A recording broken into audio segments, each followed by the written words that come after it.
2016, I moved from Iraq to Sweden, so about 9 years ago. In my first year, I've had so much culture shocks and people shocks and life shocks and shocks that I just like, it was one of the craziest year ever. I was like, this is unbelievable. And in this video, I would like to share with you 3 of those shocks, because I came from right after war to like this very super developed, advanced country. So the gap in that was crazy. Now the first shock I had, and I don't know if I can categorize this as like a culture shock or like a technological shock, or I don't know, it was a shock. So I came to Sweden. I'm in this small city, small town, and I'm going to this bus station where you can get to buy bus tickets and so on. So in Iraq, I'm from a small town. We don't really have buses. Like you just walk to school. It's like 5 kilometers down the line. You get cooked. It's like 50 degrees. So you just walk there and survive. Try to make it all the way there. So I come here right after high school. Like they have these super advanced buses, you know, like Mercedes. They have internet. Everything is so eco-friendly. It's like a futuristic city for me when I first came in terms of contrast. So I buy my ticket from the bus station, and then I look on the maps, which I never used in Iraq because you just know the entire map. It's your town. You just move around. So I'm using this map app, Google Maps at the time, and then I'm like, okay, I need to get to this point, and it shows me that you have to take bus number 5. I was like, sure, easy enough. So I'm looking around at the buses because each bus has a number. So I see bus number 5. Awesome. I go take that bus number 5, and then I'm watching the map because it's the first time. I don't know. I don't want to get lost and so on. It's just me. I don't have anyone to guide me. I take that bus. And then I'm standing in the bus, I'm waiting to go home. I see that I'm getting closer and closer, life is good. And then in Iraq, you know, like I don't know how do I explain this? In Iraq, when you want to stop, you just tell the driver, like, drop me here.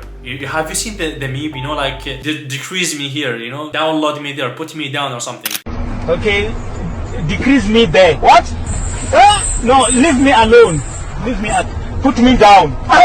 Yes, I stay here because It was exactly like that. We just tell the driver, I'll get off here, and he gets you off here, you shout. So I'm in this bus, I'm sitting in the back. It's like, the driver is very far. Like, I don't know how to stop. How the hell do I stop? You know, the bus is driving. I need to stop. I'm approaching the station. And I thought you could just stop at any place. Like, it doesn't have to be a station. Like, you just park next to the road because that's what we do. And I was like, what do I do now? So I see that I'm getting real close and the bus is not stopping. So I was like, excuse me, could you just stop here? And everyone in the bus, because it's a small town in Sweden, probably they never heard someone this loud in their entire life. Everyone was looking at me like, is he gonna blow up or some shit? I was like, the fuck, what did I do? I just calling the driver, like, I just want to get off the bus, you know?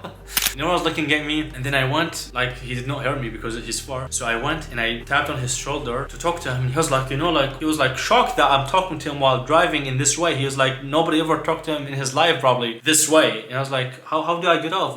Please stop here. And then he just literally just ignored me. And then an old lady was sitting right in the front, and then she was like, you see, look here. And then there was like this button on the columns of the bus. There are like many buttons next to each seat that says like a red stop. And she's like, click it, and then it will stop at the station.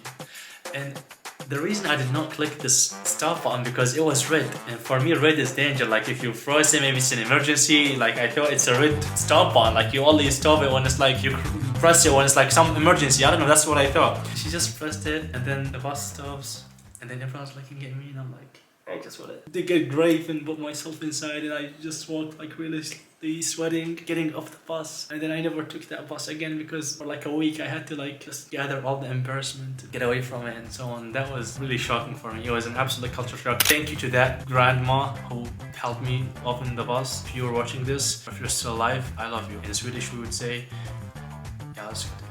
ja, älskar dig. You go, Granny, you're the best. Shock number 2, I get to university, I don't have friends yet. It's like the introductory day, you meet people and so on. You make friends with the Swedish people, you make friends with international people. Then in the program, everyone's telling us we're gonna do this FIKA activity. It's a traditional Swedish thing. If you think about Sweden, you think about FIKA. It's like, oh, interesting. And for me, I did not really look it up or have any context about what the hell FIKA is. I was just like, yeah, we're gonna do this cool FIKA thing. Like, let's roll. They said like we're gonna meet in the city center around like 4 or something. In the evening, we're gonna gather and then we're gonna go and do a FIKA. I was like, awesome, I'm ready. I get dressed, it's 4, we go, we meet in the center. And then there's like a big coffee shop chain. It's called Espresso House in Sweden. And then we gather and we go sit there. We order coffee, we order like croissant and whatsoever. And I'm so excited, I'm waiting like, yes, we're gonna FIKA. Like after this, we're definitely gonna have to FIKA. Like that is like, they're building the excitement. They're just gonna drive me crazy. The FIKA is coming, you know? And then like we finish the tea, we finished our croissant and so on. I was like, all right guys, so when are we gonna do the FIKA? Like this is dragging really too long. long, like as a preparation, like what is this FIKA thing? Are we gonna go dance or something? Apparently, FIKA is literally you just take a coffee break and eat like croissant or buns or something. And it's like how exactly, I was shocked because I was like, how exactly is this a Swedish tradition? Like I don't understand. Like I've been doing this since I was born. Like every country in the world has a coffee break. Why? What makes it Swedish? I sincerely ask this question. If you're Swedish, please answer me. What makes this Swedish exactly? Because my dead grandma, no, she's actually alive.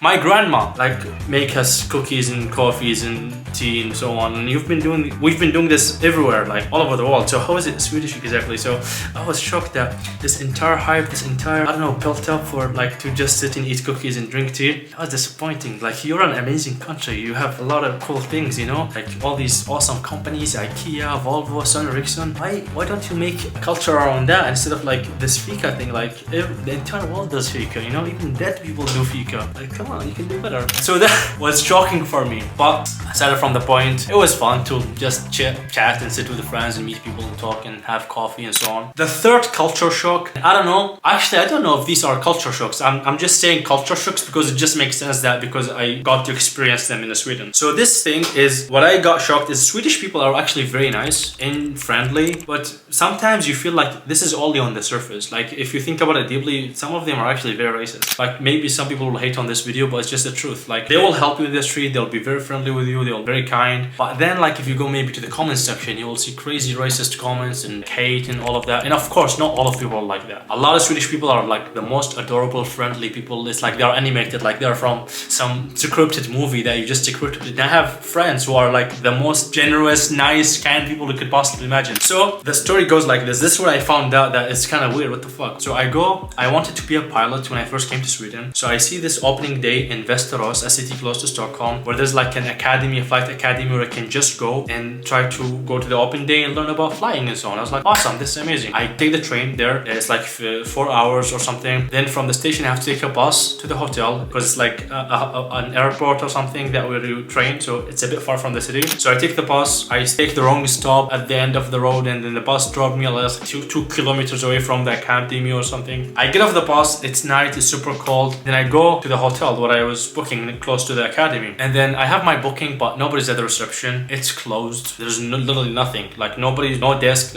Everything's closed. And I was like, hell, did I just got set up in Sweden like this? There's no way. What the hell? So I'm like knocking on the door. I'm trying to get in, and it's not working. Like it's just I don't get a response. And then I hear, because it was in the forest, I hear some like sounds behind, like on the other side of the hotel, like some fire. I don't know, grilling or like fire thing, barbecue or something. I hear people on the back. So I go around to see, and I was like, hey guys, what's up? I hope you speak English. I'm booked in this hotel and I want to get in. Do you have any idea? Then one of the people who were there, he was like, yeah, sure, I'm the receptionist here. Let me open for you. Let me help you enter. I was like, awesome. It's easy. He gets up, he leaves his friend. We go to the door, and then he has like these keys, and he's trying to like see which keys. He's trying one keys and doesn't work, and the other keys doesn't work. And he was like probably tipsy or something. And he was like, oh, so where are you from? And I was like, yeah, I'm from Iraq. And he was like, are you gonna blow up the hotel?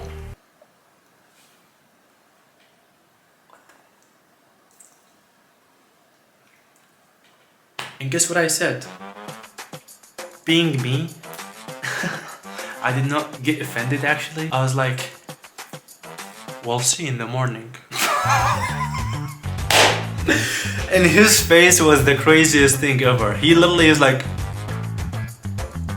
you know, like he got shocked. He's like, I was actually messing with him, you know. Of course, I was not gonna be blowing up in the morning or anytime soon, but it was crazy. Like I think I got the culture shock and he got the culture shock. I think we both got shocked. And he was like, I told him like, as he was like shocked, I was like, give me, I'll help you with the keys. Like I think you're lost in thought. And he was like, just, you know, I took the keys, I found my key because I know my booking number and the keys have numbers and so on. I opened it and I was like, okay, goodbye. I have to leave. I'm gonna go to sleep. Thank you for opening the door. He was just like walking in thought, like thinking if I'm actually gonna blow up tonight and blow the entire hotel. But I don't know, that was kind of racist, but it's just him. I think it's it's him. I don't think a lot of people in Sweden are racist, but there are many racist people. To say that there isn't is just bullshit. Like, this is one of them. But they're also amazing, super friendly. Like I told you, like animated people who are just happy to help, happy to be kind, happy to welcome you and so on. And it's honestly one of the best countries that you must at least visit once in your life. Sweden is very Swedish. Like people here are so beautiful. They are very hot, and the country is very systemized. The law is so strong. It's amazing. You can feel safe from people like me who would blow up the hotel for some reason. Beside the point, these are like my 3 kind of shocks. I have a bunch more in my pockets, so if you want to hear more culture shocks of me in Sweden, let me know in the comments and I'll drop a second part, because I have tons and tons of the shocks that I got in Sweden over the first 2, 3, 4 years of me moving here. But overall, I am so proud and happy to have actually gotten the Swedish citizenship. So now they are stuck with me and they can't get rid of me because I have the passport. So